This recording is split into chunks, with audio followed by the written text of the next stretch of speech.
পুরী হল ভারতের উড়িষ্যা রাজ্যের একটি প্রধান তীর্থক্ষেত্র। ভগবান শ্রীকৃষ্ণ এখানে জগন্নাথ রূপে পূজিত হন। জগন্নাথ দেবীর সঙ্গে থাকেন বলরাম এবং দেবী সুভদ্রা। অবন্তীর সোমবংশের রাজা ইন্দ্রদ্যুম্ন 1161 খ্রিস্টাব্দ নাগাদ পুরীতে ভগবান জগন্নাথের প্রধান মন্দিরটি নির্মাণ করেছিলেন। আজ পুরীর জগন্নাথ মন্দির সম্পর্কে 10টি গুরুত্বপূর্ণ, অলৌকিক, আশ্চর্যজনক, রহস্যময় ঘটনা আমরা দেখব। তাই ভিডিওটি স্কিপ না করে শুরু থেকে শেষ পর্যন্ত সাথে থাকুন। প্রথম ঘটনা। আজ থেকে প্রায় 800 বছরের পুরনো এই জগন্নাথ মন্দির। মন্দিরটির চূড়ায় যে ধ্বজা বা পতাকা লাগানো হয়, এই পতাকাটি সবসময় যেদিক থেকে হাওয়া আসে তার উল্টো দিকে উঠতে থাকে। দ্বিতীয় ঘটনা। জগন্নাথ মন্দিরের উচ্চতা প্রায় 214 ফুট। এটি 4 লক্ষ বর্গফুট এলাকা নিয়ে গঠিত। এত বড় মন্দির হওয়া সত্ত্বেও জগন্নাথ মন্দিরের ছায়া কখনোই দেখা যায় না। তৃতীয় ঘটনা। বিশ্বের বৃহত্তম রান্নাঘর রয়েছে এখানে। এই রান্নাঘরে ভগবান জগন্নাথের মহাপ্রসাদ তৈরি হয়।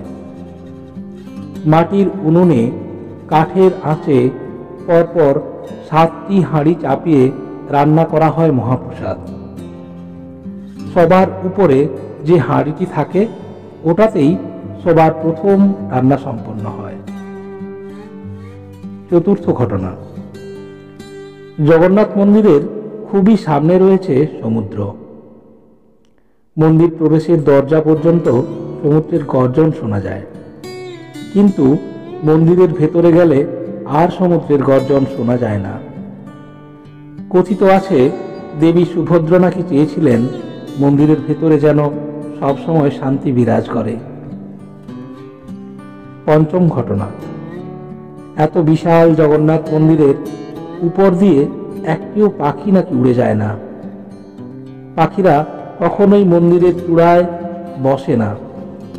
এমনকি কোনো প্লেন মন্দিরের গম্বুজের উপর দিয়ে উড়ে যায় না। ষষ্ঠ ঘটনা। মন্দিরের শীর্ষে একটি 1 টন ওজনের বিরাটাকার চক্র রয়েছে।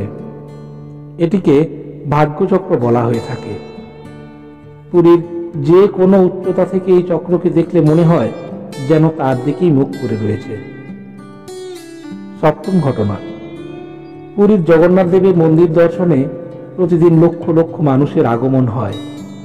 এই লক্ষ লক্ষ মানুষ প্রতিদিন জগন্নাথ দেবের মহাপ্রসাদ গ্রহণ করেন, কিন্তু কোনোদিনই মহাপ্রসাদ কমে যায় না। অষ্টম ঘটনা।